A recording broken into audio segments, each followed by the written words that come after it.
Hey guys, so this one here is just a quick video on virtual assistants in the Amazon space. And I'm going to go over the process that we use to hire. And we've been using virtual assistants for the last 4 years out of 6 years of selling on Amazon. And I'm going to highlight some of the benefits, some of the drawbacks, and what it actually comes with to actually hire a virtual assistant, what it actually takes to make them work well within your team, within your company. And even if you're doing this on the side, a virtual assistant may be something that you plan to use or think will be extremely helpful to your whole Amazon selling journey. To get started, just a virtual assistant is someone who works virtually. A lot of them are based in the Philippines in the Amazon space anyway. And there's really quite a big market. There's lots of people and even websites that I'm going to go through that we've used to actually find these candidates. And I'm also going to show the process that we use to actually post a job, how we do interviews, all of these different things that for us have been extremely invaluable. Further, I'm also going to talk about some of the things that you can do to kind of sift out the good people from the not so great people that you may want to stay away from and not hire.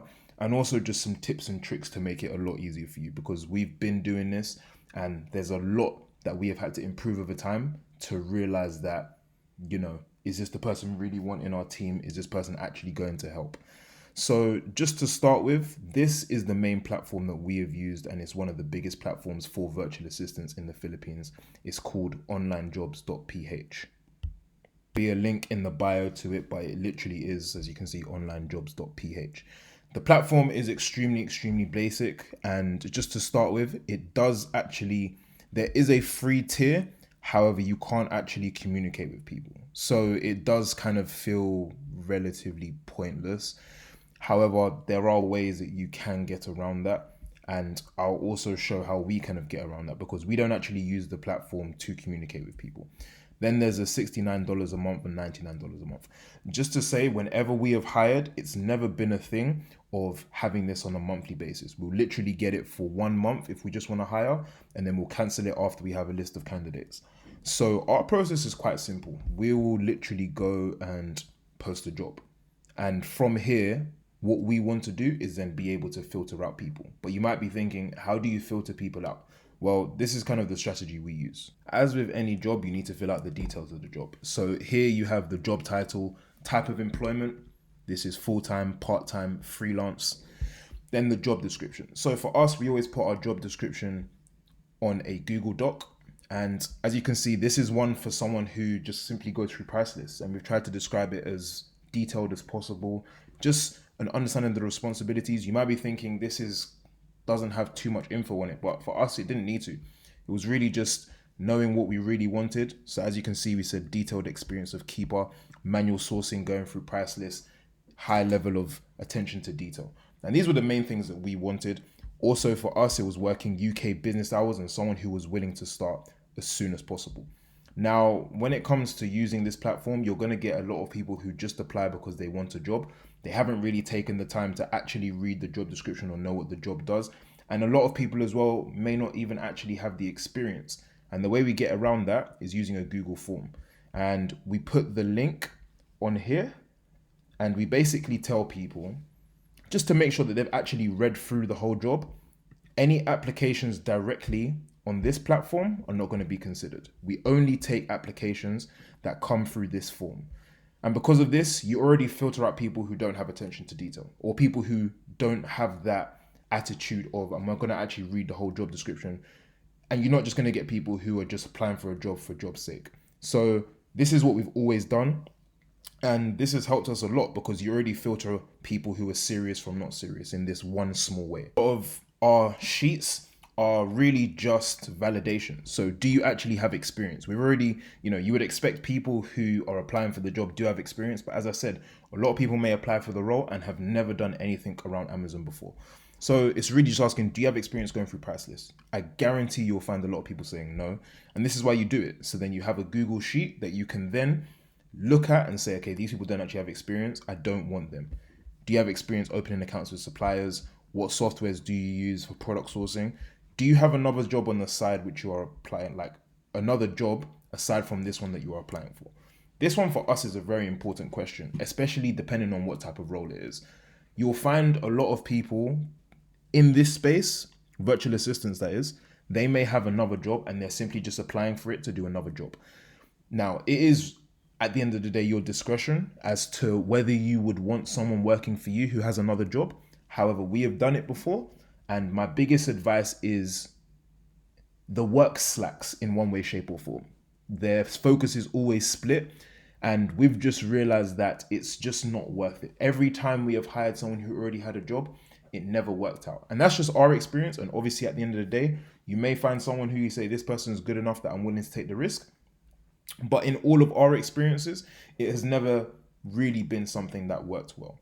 So this is something that we say, and unfortunately, to make sure that people don't lie, we say this is not going to affect your application. And the reality is it does. And you might say that's cutthroat, that's deceiving, but we need to make sure that whoever we're hiring, they really do and really are as honest as possible. Aside from that, do you have any noteworthy skills? And then the last one is really just knowing when is the earliest that you're free for an interview. Once you get all of the responses, it will basically be on you to then filter out the ones that you want to use. And this is something that will be you. For us, you have to meet all the criteria. I'd like to say this is a very, very short process, but this is probably the most important part, filtering through and knowing who actually meets your requirements and who doesn't. And as you'll probably be able to see, you get a lot of emails and a lot of different responses. And as you can see, this is from 41 responses that we got. There's nearly 30% of people who applied for a role that has to do with going through price lists that don't have any experience going through price lists. And this is exactly why we do this. So we don't get into the whole thing of doing lots of interviews, because interviews are tiring and interviews take time, and you want to ideally do as few interviews as possible. So after this, what you can now do is schedule interviews once you've filtered them down. For us, for the first round of interviews, we usually will ideally make them so they are simply a very, very short interview. But we ideally want to have maybe 10 candidates, 10 to 15 candidates that we think are very, very strong. And the first interview is simply 10, 15 minutes. And that's just to get an understanding of who they are and how they feel. And generally, just from speaking to them, are they enthusiastic? Do they actually want the job? Just going through, a bit of their past working history and understanding their current situation. And we simply do this by using Calendly. I personally love Calendly. It makes it so simple to schedule interviews. We'll simply have a link and we'll just send it off to everyone. They book their times within a certain time, and that is everything. So we use Calendly to book all of them. And as I said, our first interviews are usually 10, 15 minutes. They're really, really short. And that's just an understanding of first just confirming that everything they said within this application is true. Within this application is true, that they do have experience. Because even after this, you'll get to a point when some of them still haven't told the truth, unfortunately, and don't have the experience. On the first interview, very short one, we then have a deeper interview in which we kind of test their skills. This is really just, for example, we have a price list that we've put together, and what we would do is go through and try and see how many of the products that they can find, and this is manually. This is for the price list one. It's just for as an example, because I can imagine a lot of people would ideally want someone doing price lists, but this can be a task for anything. So we do that and see, okay, how many of the products that we put on the sheet can you find, and we try and make them a little bit difficult, and that's specifically for this. Following on from this, if they pass this, we'll try and set requirements. If they pass it, cool, good. And then we'll have another final interview to really understand, why are you applying? What do you think you can bring to the company, and really understand, can we work with them? And you might be thinking, this is a lot and this feels like overkill. But one thing you really want to do is make sure you're working with the right person. And the only way you're going to do that is being thorough in really trying to understand, okay, is this someone who I can work with? Is this someone who has the experience? And we've been through situations where someone has all the experience in the world, but our gut is just telling us, don't hire them. And it's unfortunate because you're thinking, this person has a lot of experience. But all I'll say is trust your gut. And this is not any guru or fairy nonsense, but honestly, every single time that we've felt, something doesn't feel right, it never has ended well. And every single time that we have, it's ended or hasn't ended at all. And we still hire some of the VAs that we currently have. That's how it works. That's the process of how we hire. And then after this, we'll obviously give them an offer. We usually put our offers in Filipino pesos and pay them in their own currency, just because it's a lot easier and we don't want them actually, paying through PayPal and then after having to pay fees to convert their money. We'd rather take on that cost and just show that, this is something that we actually appreciate, that you're working for us and you're part of the team, really. And, you might be wondering, how do you pay in Filipino pesos? Something, a website like TransferWise is perfect. You can literally, you have so many, different currencies that you can pay in. And that's what we use. Pay it directly into their bank account. Also, if you're from, for example, the UK, the benefit is that when you're paying in pounds and you're paying them, so let's say you tell them you're going to pay them £3 or $3 an hour, that price will keep on fluctuating. At least when it is in Filipino pesos, you know exactly how much you're paying them.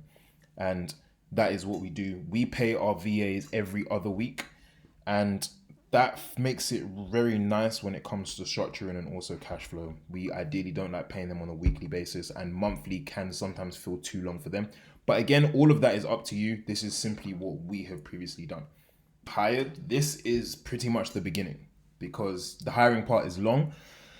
But after you have hired, one thing you will make sure that you have to do, and I really, really stress this because we have not done this and we've seen the difference. You have to actively train your virtual assistant. And obviously you might be thinking, why do you hire someone experienced if you need to train them? The answer to that is simple. They may not work in the way that you want them to work. So we work in a very specific way, and it is not the same way that a lot of other Amazon sellers work. And that will be the same for you. Everyone will work in their own unique way. And what you want to do is make whoever is working for you, whether they're a VA, whether they're based in whatever country you're based in, and this happens in other companies as well. You want people to work in exactly the same way that you work or whatever the team works. And that requires training. So for the first 2 weeks, we literally done an hour of training every single day with them. And to this day, we literally have meetings either every day or every couple of days just to make sure that they're understanding things. Anything that we're picking up on that we're like, okay, this needs to improve, is having a conversation with them. And this is where having someone who works for you, virtual assistant, non-virtual assistant, it can get a little bit taxing, because this part is where the real building comes. Our VAs that we have, one that we hired, he does not have a lot of experience, but now he's unbelievable when it comes to going through price lists. And he makes a lot of very, very great decisions. And that is because of a lot of the training that we've done. He had, I think, only 1 year experience before us. And now it feels as if he's almost, if not better than us when it comes to going through price lists. And that says something, given that he started with no experience. So just, that is probably the last piece of advice when it comes to this. Just make sure that you're actively engaging with them, actively training them, actively checking their work. You can't just let people, anyone again who works for you, virtual assistant or not, just do work and you're not checking it, or checking it every couple of days. It does require a lot, and it is really a very big decision to decide, okay, am I actually ready to get a virtual assistant? Because while it might seem like, oh, I'm going to have this person, running this side of my business for me, there requires a lot of time, and it is time that you will have to put in if you want to get good results. But guys, these are the type of things that we're going to keep going over. In the comments, let me know if I've missed out anything or anything else you do want to know. I'm going to add the link of Onlinejobs.ph. I mean, that is literally the link, but I'm going to add it to the bio. And if there's any other questions, let us know. Also, if you guys want to jump on a call, we do calls. Let us know if you guys want any more information or anything tailored to you, or any consulting, or just a bit more when it comes to Amazon. But guys, thank you very much for watching. I'll catch you soon.